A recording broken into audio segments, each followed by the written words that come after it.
बिस्मिल्लाहिर्रहमानिर्रहीम। अस्सलामुअलैकुम। मैं हूँ अली असगर और आप देख रहे हैं मेरा यूट्यूब चैनल। लब्बई के कारकुनों को यतीम खाना चौक में किसने शहीद किया? अब्दुल्ला गुल ने शहबाज गिल को आईना दिखा दिया। इस वीडियो में हम इसी के मुतालिक बात करेंगे। नाज़रीन करम, चंद दिन पहले पीटीआई के रहनुमा आबाद फारूक का बेटा अमार फारूक इस दुनिया से चला गया है। और नाज़रीन करम, जो अमार फारूक के चाचा का एक वीडियो बयान सामने आया है, उसके मुताबिक अमार फारूक पहले बिल्कुल ठीक था, लेकिन जब 9 मई के वाक़यात में उसके वालिद आबाद फारूक को गिरफ़्तार किया गया और इसके बाद पुलिस ने जिस तरह उनके घर पर छापे मारे और जो सलूक पुलिस ने रवा रखा, उसके बाद अमार फारूक के जहन पर इसका असर पड़ा और उसकी सेहत ख़राब हो गई।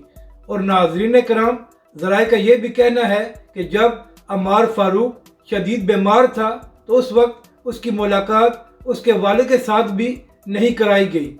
तो इसी हवाले से शहबाज गिल साहब ने एक ट्वीट की और सवाल किया कि आखिर अमार फारूक का कातिल कौन है। अब ज़ाहिर नाज़रीन कराम, अमार फारूक का कातिल ये निज़ाम है जो मरियम नवाज़ को तो ज़मानत दे देता है कि वो नवाज शरीफ की तीमारदारी करे, मगर उसी निज़ाम ने आबाद फारूक को ज़मानत नहीं दी कि वो अपने बेटे के साथ आखिरी चंद दिन गुजार सके। तो नाज़रीन करम, इसी हवाले से अब्दुल्ला गुल साहब ने भी शहबाज गिल साहब को अपनी हुकूमत का आईना दिखाया है। अब्दुल्ला गुल साहब ने कहा कि शहबाज गिल साहब यतीम खाना चौक में जो तहरीक लब्बैक पाकिस्तान के कारकुन शहीद हुए थे, उनका कातिल कौन था।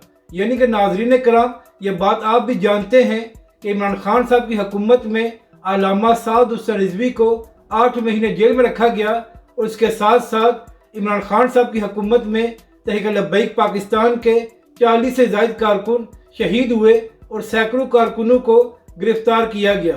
तो यही आईना दिखाते हुए अब्दुल्ला गुल साहब ने शहबाज गिल से सवाल किया कि जिस तरह अमार फारूक किसी का बेटा था, तो इसी तरह जो आपकी हुकूमत में तहरीक लब्बैक पाकिस्तान के 40 से ज़ायद कारकुन शहीद हुए थे, वो भी किसी के बेटे थे, तो उनका कातिल कौन था। तो नाज़रीन कराम, आप लोग जानते हैं कि आजकल पीटीआई वाले इंसानी हकूक़ की बड़ी बात कर रहे हैं, लेकिन जब इनकी अपनी हुकूमत में तहरीक लब्बैक पाकिस्तान पर जुल्म हो रहा था और तहरीक लब्बैक के कारकुनों को बिला वजह गिरफ्तार किया जा रहा था और तहरीक लब्बैक के कारकुनों और कायदीन के घरों पर पुलिस छापे मारकर चादर और चारदीवारी के तकद्दुस को पामाल कर रही थी, तो तब इन लोगों को इंसानी हकूक़ की याद नहीं आ रही थी। तो इसीलिए अब्दुल्ला गुल साहब ने शहबाज गिल और पूरी पीटीआई को आईना दिखाया है कि जो लोग आजकल इंसानी हकूक़ की बात कर रहे हैं, जब इनकी हुकूमत में तहरीक लब्बैक पाकिस्तान पर जुल्म हो रहा था तो किसी को इंसानी हकूक़ की याद नहीं आई।